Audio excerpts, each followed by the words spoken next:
Hello everyone, আসসালামু আলাইকুম ওয়া রাহমাতুল্লাহি ওয়া বারাকাতুহু। সবাই কেমন আছেন? আশা করি ভালো আছেন, আমিও ভালো আছি। সবাইকে ঈদুল আজহার শুভেচ্ছা ও অভিনন্দন। আমি এখন দেখাবো আমার ভাতিজার রুমে পার্ট 2।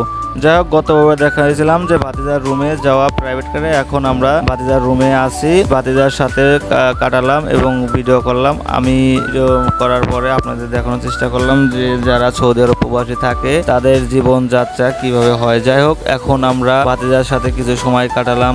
ভাতিজার ক্যাম্পে যারা থাকে তাদের সাথে একটু, আমার ভাতিজা থাকে দাম্মাম চুবাইলে, আমি থাকি দাম্মাম তামিম বুখারীতে। আমার ভাতিজার সাথে কিছু সময় কাটানোর পরে আমার ভাতিজা বলতেছে এখন আসলে ফুটবল খেলবো কিনা সেটা জানার জন্য। তা আসলে আমি যে বন্ধুর সাথে গেছি ও বললো ঠিক আছে খেলবো। তাই হোক, আমরা এখন খেলাধুলার জন্য প্রস্তুত গ্রহণ করব। যাই হোক, আমার ভাতিজার ক্যাম্প মানে যে জায়গা থাকে আর কি, আসলে যারা সৌদি প্রবাসী আছে তাদের অবস্থা বা তারা কিভাবে থাকে আমি এর আগে দেখাছিলাম। আমি কি মানে আমি এখন আমার ভাতিজার রুমটা একটু দেখানোর চেষ্টা করলাম। আমার ভাতিজার রুমে প্রায় ছোটোখাটো একটা জায়গা, কিন্তু এরা এইখানে প্রায় 8-9 জন থাকে। যাই হোক, এখন আমরা মনে করেন যে খেলাধুলার জন্য প্রস্তুত নেব। সেজন্য আমার ভাতিজা বারবার বলতেছে কাকু ভিডিও করা বন্ধ করো, এখন খেলাধুলার জন্য যাইতে হবে। সেজন্য আমি বেশি ভিডিও করে দেখাইতে পারলাম না। আমার এই ভিডিওটা যদি ভালো লেগে থাকে অবশ্যই লাইক, সাবস্ক্রাইব এবং কমেন্ট শেয়ার করবেন, কারণ আপনার একটা সাবস্ক্রাইব কমেন্ট শেয়ার করতে বানাইতে আরও উৎসাহিত করে।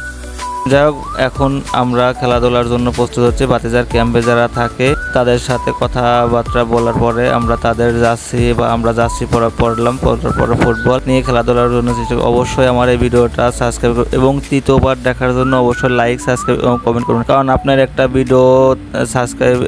একটা সাবস্ক্রাইবে আমার ভিডিও বানাতে আরও উৎসাহিত করে। যাই হোক, সবাই ভালো থাকবেন, সুস্থ থাকবেন, সবাইকে আল্লাহ হাফেজ।